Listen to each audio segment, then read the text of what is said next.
اس لیے دین میں یہ حکم ہے کہ جب کام سامنے آوے، حکم سامنے آوے، اس کا نفع نقصان سامنے آوے تو کیا کرے کہ سبقت کرے کہ میں پہل کروں، میں پہل کروں. کیوں کہ اللہ نے سبقت کرنے کا حکم دیا ہے.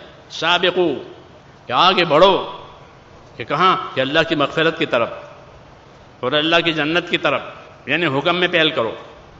پہلی سب کو فضیلت ہے. کیوں کہ یہ سبقت کرنے والے ہیں، یہ پہلے آئے ہیں، یہ سابق ہے.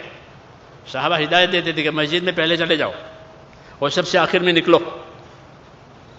حضرت علی، حضرت انس رضی اللہ عنہ کی نصیحتوں میں یہ لکھا ہوا ہے کہ مسجد میں پہلے چلے جاؤ. کیوں کہ اللہ نے خالی نماز پڑھنے کا حکم نہیں دیا ہے کہ نماز پڑھ لو، ایسا نہیں کہا ہے. نماز پڑھ لو. نماز کے بارے میں دو حکم دیے ہیں. ایک حکم دیا نماز قائم کرو، اقیموا الصلاۃ قرآن میں ہے، نماز قائم کرو. اس کی سنت، مستحبات، ان تمام چیزوں کا اوقات، ان کی رعایت کے ساتھ. یہ قائم کرنے کا مطلب یہ ہوتا ہے. پڑھ لو کہیں قرآن شریف میں نہیں ہے نماز پڑھ لو، ایسا نہیں ہے. دوسرا حکم یہ ہے کہ نمازوں کی حفاظت کرو. حافظوا علی الصلوات، کہ نمازوں کی حفاظت کرو. جیسے آدمی اپنے مال سامان کی حفاظت کرتا ہے، اپنے آل اولاد کی حفاظت کرتا ہے، ہاں کہ ان کو نقصان نہ ہو، ان کا نفع ہو، ان کو تکلیف نہ ہو، ان کو راحت ہو. حفاظت مشہور چیز ہے، کوئی نئی چیز نہیں ہے کہ اپنی عبادت کی حفاظت کرو. یہ نماز، یہ حکم ملے ہیں. پابند بھی بنو، حفاظت بھی کرو، اس میں آگے بھی رہو. یہ حکم ہے دین کے کاموں میں کہ استقامت کے ساتھ چلو. کیا مطلب کہ ایک بات ہدایت کی ملی ہے کہ ہم اس کے پابند ہو گئے. صحابہ کرام میں جو وصف تھا وہ اسی کا تھا. وہ کیا کہ اپنے آپ کو پابند بنایا. کوئی کسی کام پر منع کیا تو بس وہ منع ہی رہا، کبھی اس میں قدم ہی نہیں رکھا. ٹوکا آپ نے، کیسا کیوں کیا کہ بھائی آپ نہیں کریں گے، ختم. ایک آدمی آئے روایتوں میں، انہوں نے آ کر ڈکار لی، کھانا کھایا تھا تو ڈکار آئی. حضور نے ان کو تنبیہ کی کہ اکثر من جسائک، ارے کم کرو اپنے ڈکائیں، کم کرو ڈکاریں. تو وہ کہتے ہیں گھر میں اس وقت کھانا پک گیا تھا، سرید وغیرہ تو میں نے ذرا کھا لیا تھا، اس کی ڈکار آئی تو اس پر تنبیہ ہوئی. فرمایا 30 برس ہو گئے، پھر اس کے بعد میں نے پیٹ بھر کر نہیں کھایا. ایک تنبیہ ہوئی بس، کم کرو ڈکاریں. تو کہا 30 سال ہو گئے میں نے پیٹ بھر کر کبھی نہیں کھایا. کیوں کہ مجھے تنبیہ ہوئی تھی. یہ اصل دین ہے. اصل دین کیا کہ اللہ کے حکموں کو اللہ کی عظمت کے ساتھ ادا کیا جائے. اللہ کی منائی کو اللہ کی منائی سمجھ کر عظمت کے ساتھ اس سے بچا جاوے. اس کے لیے آدمی کو محنت ضروری ہے. جب محنت ہوگی اور محنت کی باتیں سنیں گے، فضیلت کی باتیں سنیں گے تو عظمت آئے گی. حکم کی عظمت آئے گی کہ یہ چیز حرام ہے. ہاں کہ حرام، کہ اللہ نے اس کو حرام کیا ہے. کہ حرام کیا ہے تو فرمایا، تو بتایا علماء نے کہ حرام یہ اللہ کی بارڈر ہے، یہاں کوئی نہ جاوے. بارڈر میں کوئی گھس نہیں سکتا. جو بارڈر میں گھس جاوے تو کہ بڑا گنہگار، بغیر اجازت کے، بغیر پاسپورٹ کے، بغیر ویزا کے. دنیا کی حکومت و قانون ہے کہ کسی نے بارڈر میں پاؤں رکھ دیا کہ بڑا جرم ہو گیا، چاہے اس کے دل میں کچھ بھی نہ ہو، لیکن اس نے بارڈر میں یہ بڑا جرم. پچھلے دنوں 2 یمنی آئے تھے، ابھی 3-4 سال پہلے کی بات ہے. تو ڈاکے گئے تھے بیچارے بھولے والے. تو یا سیر کرنے کے لیے یا کسی چیز کے لیے کہ ذرا تھوڑے سیر کریں گے، تو پہنچتے پہنچتے ہندوستان کی سرحد میں داخل ہو گئے بنگلہ دیش سے. دیکھا ان کے پاس کچھ بھی نہیں ہے، ویزا نہیں ہے، کچھ بھی نہیں ہے. بس وہ پکڑیں گے کہ تم نے بارڈر میں داخلہ کیوں لیا بغیر پوچھے، بغیر تمہارے پاس ویزا نہیں ہے، کوئی پرمیشن نہیں ہے، کوئی نہیں. 2 برس تک وہ روکے رہے اس جرم میں. کیوں کہ بارڈر میں داخل ہو گئے.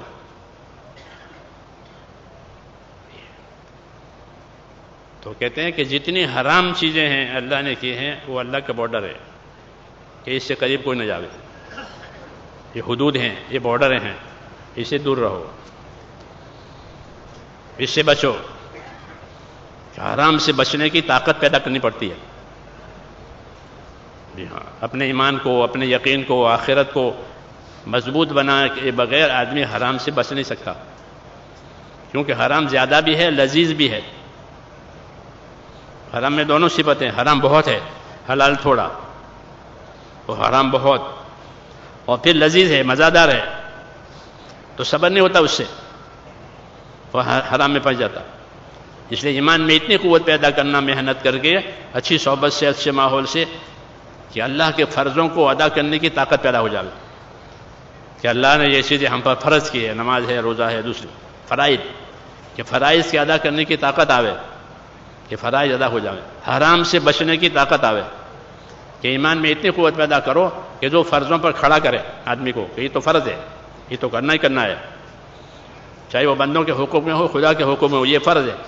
تو ایمان میں اتنی طاقت پیدا کرنا جو اس کو فرضوں پر کھڑا کر دے، اور ایمان میں اتنی طاقت پیدا کرنا کہ وہ ایمانی طاقت اس کو حرام سے بچائے، اتنی ایمانی طاقت پیدا کرنا ضروری ہے، کیونکہ آدمی اپنی طاقت سے حرام سے بچے گا۔ کوئی قانون بنے، وہ قانون سے، کہ قانون نہیں روکتا، قانون سے طاقت بچنے کی نہیں پیدا ہوتی، کیونکہ قانون عمل کرنے کے لیے ہوتے ہی نہیں ہیں۔ جتنے دنیا میں قانون بنتے ہیں وہ عمل کے لیے نہیں ہوتے، وہ تو پکڑ کے لیے ہوتے ہیں، کہ قانون بنا ہے اب پکڑ ہوگی، تو قانون سے عمل زندہ نہیں ہوتے، قانون تو گرفت کے لیے اور پکڑ کے لیے ہوتے ہیں، کہ اب یہ قانون بنا، کوئی کرے گا تو یہ سزا ہوگی، پکڑ ہوگی، وہ پکڑیں گے اس کو قانون کی بنیاد پر۔ تو قانون پکڑ کے لیے ہوتے ہیں، عمل کے لیے نہیں ہوتے۔ عمل کے لیے تو دین اور دین کی محنت ہوتی ہے، وہ آدمی کو روکتی ہے حرام سے۔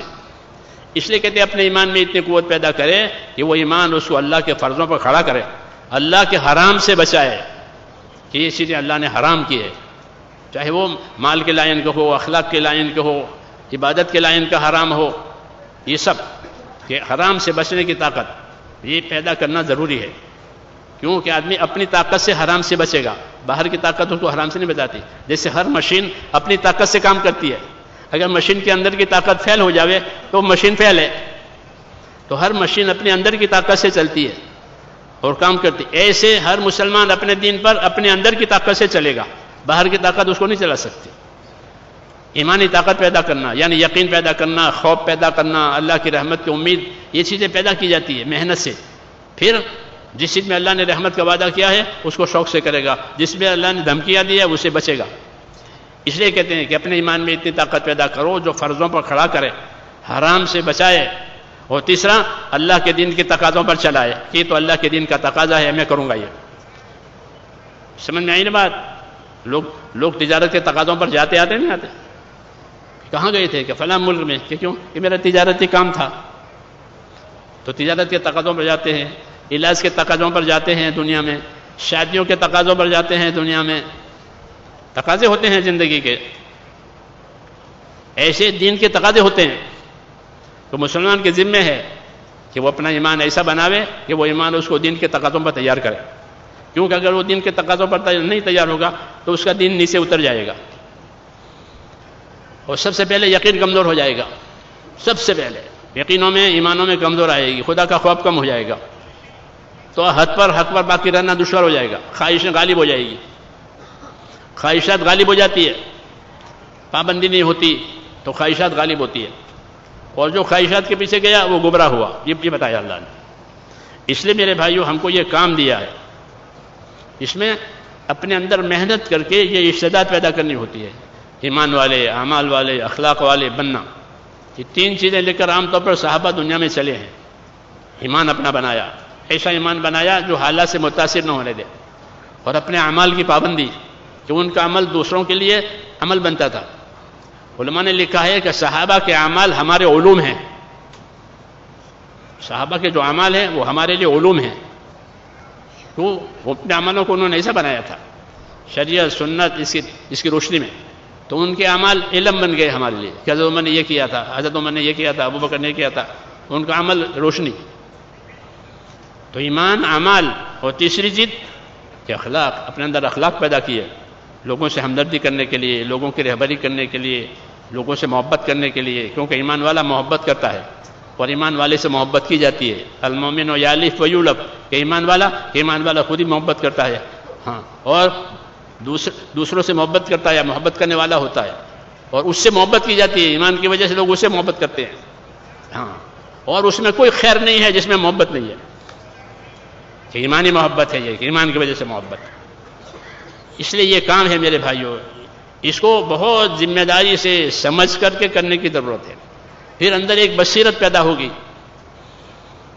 بصیرت، دعوت بصیرت کے ساتھ ہوتی ہے، بصیرت یعنی اندر ایک یقین کی کیفیت پیدا ہوگی، پھر وہ یقین جو ہے وہ قدم کو جمائے گا اور آدمی ترقی کرے گا اللہ کی طرف، اپنی قربانیوں کی وجہ سے، اپنی استقامت کی وجہ سے۔ اس لیے کہتے ہیں کہ اللہ نے ایک نعمت دی ہے، اس کو نعمت سمجھ کر اس کے پیچھے لگ جائیں، یہ نہیں کہ اس کو پیچھے ڈال دیں کہ نہیں اس کے پیچھے لگو، اس پر اپنے آپ کو ڈالو اور چلاؤ، پھر آگے کہ آگے اللہ کی مدد ہے، حالات آ جائیں تو دعا مانگو اللہ سے، کام کرتے ہوئے جو دعائیں مانگی جائے گی وہ دعا ضرور قبول ہوگی، کہ کام کرنے والوں کی دعائیں قبول ہوتی ہیں۔ اس لیے حال آنے کی وجہ سے دعائیں دی ہے کہ تمہارے پہ کوئی حال آوے تو اللہ سے دعا مانگو۔ انبیاء کرام دعا مانگتے تھے حال کے لیے کہ اللہ اب یہ کر، تو ان کی دعائیں قبول ہوتی تھی، کیونکہ وہ کام کر رہے ہیں، اب حال آیا ہے تو اللہ دعا کی وجہ سے حال کو اٹھا لیتے ہیں۔ اس طرح یہ راستہ آسان ہو جاتا ہے، اس لیے اس کو کام بنا کر کرنا ہے۔ تو آپ حضرات بھی اس کا ارادہ کریں۔ خوش نصیب ہے وہ بندہ کہ جس کو اللہ دنیا میں خیر کے پھیلنے کا ذریعہ بناوے اور شر کے مٹنے کا ذریعہ بناوے، یہ خوش نصیب ہے، اسی لیے مبارکباد ہے حدیث پاک میں۔ اللہ کرے ہم سب ایسے ہو جائیں کہ خیر کا ذریعہ بنے، اس کے لیے اپنے آپ کو محنت پر، کام پر لگانا پڑے گا، چلانا پڑے گا، ہمت کر کے اپنے آپ کو پیش کریں۔ یہ گویا ہماری آخری مجلس ہے، ابھی ایک اور ہوگی، ہاں جو موقع ہے غنیمت سمجھے اور ہمت کریں۔